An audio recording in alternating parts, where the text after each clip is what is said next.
we've been talking a lot, and we've been seeing reactions also on the RBI's move of increasing that credit risk weightage and how that is really turning out. We've seen stocks reacting to it, of course, and today in the speech as well, Governor not mincing his words and saying that, we are going to go out there and take whatever action is needed. How is this really going to turn around now? Because whatever we've seen pretty much most of these NBFCs taken on the chin post that move came in. Now he's continuing to say that, that this is going to be our focus area. Is there more pain ahead for these NBFCs or for these kind of low ticket loans that we're going to see more action in that space? I think so. RBI has now, whatever they have started doing is particularly pointing out towards the small macro policies that they have started working it out right now. They are taking into small pockets problems and then they are trying to resolve those issues. Same thing on the unsecured loan category. RBI was little worried about for this last 3-4 quarters. If you look into any of the governor's speech or any of the senior management speech, each and every constituent was a little bit worried about that unsecured loan part weightage. So that is why the RBI has came out with that the 25% of the extra risk weightage to be assigned to all the unsecured loan category. So what this generally means for the industry is this: in case all the AAA rated NBFCs where the risk weightage was around 20% earlier, now the risk weightage has increased to 45% right now. And the A-rated NBFCs, where the risk weightage is around 50% right now. And the difference in the fundraising for the AAA and the A was approximately around 200 basis point to 250 basis point. Now, the cost of fund for the AAA rated NBFC and the A-rated NBFC, the gap is going to little bit narrow it down. So there are 2-3 things which will be repercussions of this macro policies. All the AAA rated NBFC, they may likely to borrow more from the bond market rather than directly borrowing in from the banking sector, because bank will think, sir, in case if I am getting a same risk weightage asset at A also, where my margin is far more higher, then why I'm going to lend to a AAA rated NBFC? So we will see that way.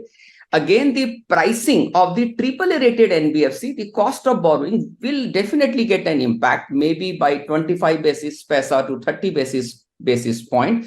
And the flow of the money from AAA rated NBFC will start coming down to A rated NBFC. So this is the impact which we can see into the short term phenomenon. And definitely the GDP to the debt portfolio, if you see, that is consistently on to a rise. And it is being backed by all the increase in the salaries, income and everything. But definitely in terms of that is a concern area, because all the consumption loan is getting increased. That is why you will see that every governor or the ministry is little bit worried about the private sector investments are not coming, or they are not coming up to that order, or the money is not going into the productive sector more. The money is going, or the borrowing money is going more into the consumption sector more. So just to curb that tendency of getting into that consumption mode, I think so this is a welcome step. And definitely the cost of borrowing, and this is the small pocket where there was some little concern area. I think so RBI has done a fantastic job in also addressing that gap, ma'am. Right. So, Jatin, speaking specifically about Bajaj Finance in that sense, I think it already borrows much more from the bond market than the banks, as you pointed out, AAA rated NBFCs, right? So, would you say a bigger risk for Bajaj Finance at the current juncture is the ban on 2 products, the loan disbursements under 2 products, or, how do you view this whole development for Bajaj Finance in particular? Because the stock has not been picking up.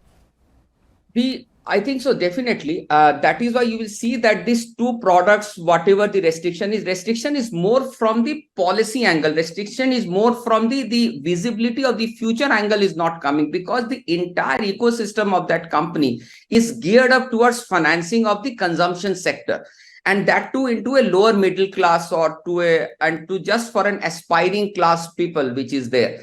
There the income growth is not expected to be so much higher in this next 2 to 3 years down the road. But there is only one positive thing which I think can definitely impact the companies like Bajaj Finance, is that I think so in this next 1 year, the rate of interest or the repo rate is going to come down. In case if that repo rate is going to come down, it means my EMI margin, or it is my EMI which is going to come down in this next 1 year of time. In case if that is on an inflationary trend and RBI decide not to reduce the rate of interest, and then the RBI is reduce the cost of borrowing, then there will be a double impact, or there would be a double whammy to it. I think so. Let's wait for another 6 months of time. In case if there is a 25 basis point to 50 basis point correction in the interest rate market, I think so this problem area will definitely wither it away. Normally between corporate loan growth and of course consumer loan growth, on one hand RBI has already increased the risk weights on risky loans, but what are the kind of measures that the RBI can look to bolster corporate loan growth, because that's standing at somewhere around 5% vis-a-vis a 30% growth in consumer loan growth, right? So could an SLR cut be an option going forward? To mention that since I closely work into this corporate credit area, I just wanted to share my 2-3 experiences that what can be done to bolster this corporate credit market. I think so. First, what we can do is that there was an earlier scheme of RBI called 525 scheme, where in case if the existing loan, which is doing well right now, if I've taken a 5-year period of the repayment is only for 5 years, I can extend that repayment period for another 10-12 years. What would happen then? Extra profit that I'm earning every year, extra profit, I can utilize that amount as an equity for my further investment. What is happening, as the other speaker has rightly pointed out, that all the good corporates, they are flushed with money. So what is now happening, if you leave aside the top 100 corporates of India, if you look into the mid-sized corporates where the source of the equity is a concern area, but their existing businesses are doing good. But their existing businesses are throwing only that much amount of profit, which can repay their existing loan and existing interest rate and the existing installment. So that is what they can do. So what would happen? Either the mid-sized corporate or some A-rated or some BBB rated corporate, they have to wait for another 5-6 years till the point that entire existing loan is getting repaid, so that the extra profit that they earn, it can be treated as an equity for their another expansion project. So that is how you will see that for all the good corporate, this SME IPO market or this, they are trying to raise money through an IPO market. And in case if RBI can come out with a little bit of with a tweaking, like RBI is now doing that into a micro policy, that how they can tweak this 525 scheme, where into a mid-sized corporate, you can start giving me more equity so that my prime time of entrepreneurship is not lost. And in this next 4-5 years, when I'm in my youth age of my working and I'm a little bit jubilant enough of working, so I should start taking enough risk and I should start investing more money into that way. So what is now happening is that there is a gap which is created between the big corporates and the mid-sized corporate or into an emerging corporates. If how we can bridge that gap, that should be the concern area. The second, I think so, with this so much of policy changes coming, like for the real estate industry, for the infrastructure industry, whatever the RBI and whatever the banking rules and regulations that were formed around 2008 or 2009 era, I think so those rules and regulations for lending need to be tweaked depending upon the revised business scenario, if those RBI can allow, and the risk weightage can be assigned as per the emerging or as per the industry or as per the rating which we think also from that perspective. The RBI normally tends to, almost mirror what it sees the Fed do. By when can we then expect a rate cut here back home? Of course, we have all of those external factors which will come into play, but we are looking at perhaps just the second half of 2024, where we could then see a rate cut and that taking shape here in India. Jyoti can take that.